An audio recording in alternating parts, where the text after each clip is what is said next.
So today I'm making a lady ice cream cone. She is the pink version of my monster ice cream cone, but she has some cute little eyelashes added on. If you'd like to check out a pattern for the ice cream cone, I'll include a link to it below. So to start, let's talk about the yarn. I'm making this ice cream from a lovely shade of pink from Craft Smart, which is Michael's value brand. It's sturdy, acrylic, very affordable, so it's great for amigurumi and toys. I'll be using a 3.5mm hook for this yarn, even though the yarn label calls for a 5.5mm hook. With amigurumi, you always want to downsize your hook from what it calls for on the label. If you want more info on that, check out Amigurumi Basics Part 1. I'll link to that below as well. So we begin with a magic circle, and I'm making the largest lump of the ice cream first. This is the one with all the fun little drippy bits around it.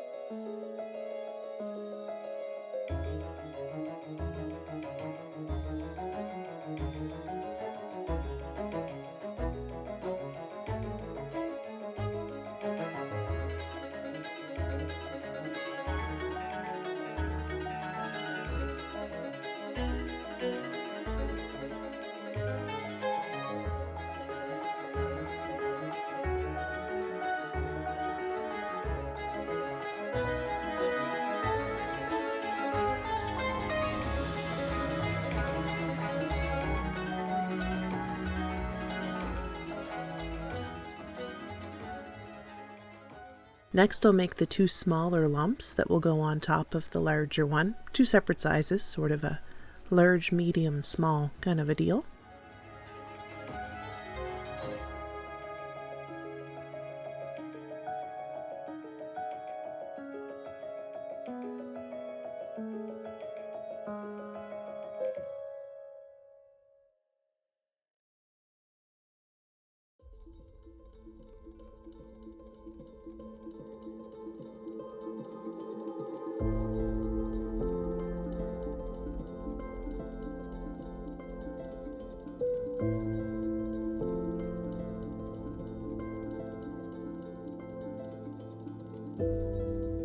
And then the eyes are made in white, and those are two different sizes as well.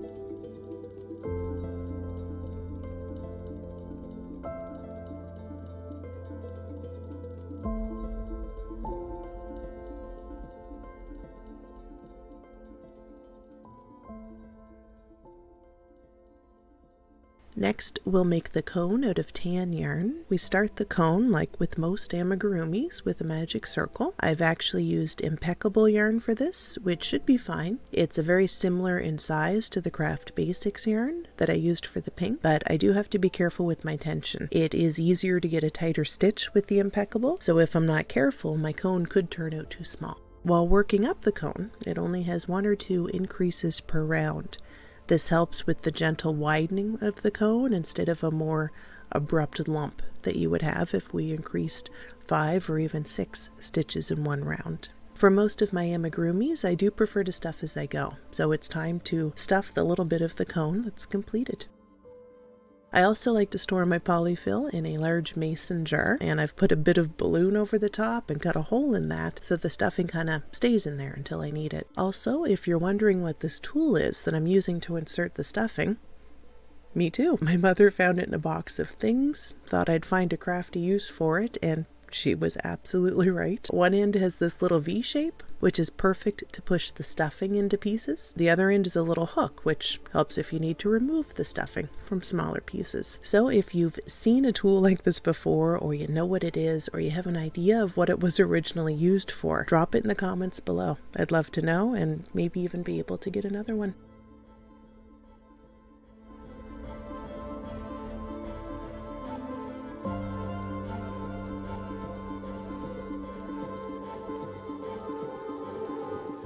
We finish the cone with a few more rounds of increasing and then some more stuffing. So next is assembly, but before we put this all together, I want to hide the end tail of the cone. So I'll just weave that in a bit and then cut it off. Next, I'll attach the main lump, the first one that I made with the drippy bits on it, to the cone. I'm going to sew it to the cone using its attached tail. I usually won't stuff the lump until it's almost fully attached.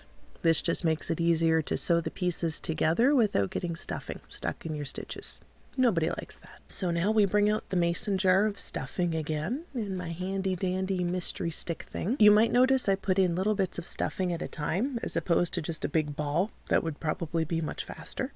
The reason is sometimes you can get a packed in area or even miss an area that has less stuffing, and then you have to take it all out and insert it again or try to move it around after it's fully stuffed, and that can be hard and doesn't always work that well. So to avoid all that, I just add a little bit of stuffing at a time, taking care to fill in all the nooks and the crannies. That way I know it's fully stuffed and will be very evenly stuffed as well. Once the lump is all stuffed and finished being sewn on, I secure it with a knot or two and then hide the tail by pushing it through the lump and out the other side. Pull it tight, cut it off, and the rest of the tail slips back inside the lump, never to be seen again. Next, I'll sew on the medium-sized lump using its tail. The positioning is really up to you, but I like to place it at a jaunty little angle because fun.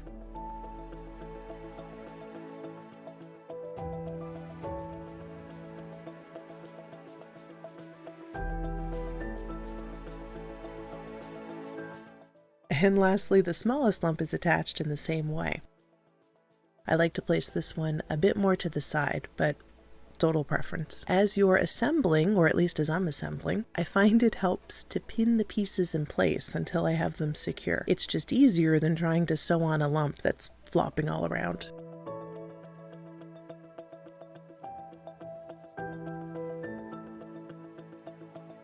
And just like the first two, we want to stuff this lump just before finishing sewing it on.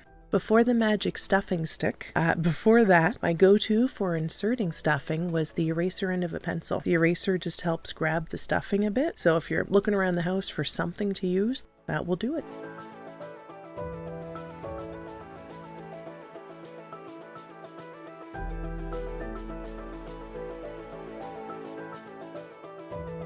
Next up is the eyes, and again the placement, totally up to you. I like to place mine like this, and of course it's going to help to use stick pins to hold them in place until we have them secured.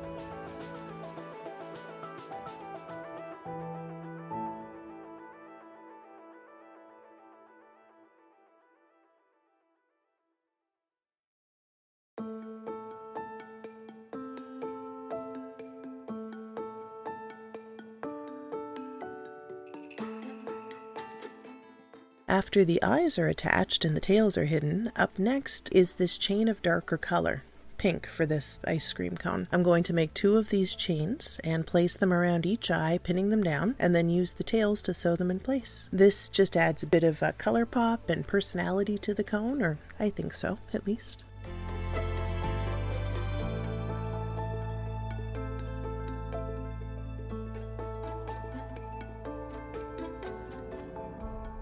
Next, I'll add some Frankenstein style stitches to the cone. I like to make the individual stitches first and then create a line under all the stitches before fastening off. These don't have to be particularly neat. Actually, it's probably better if they're not, more monster-like.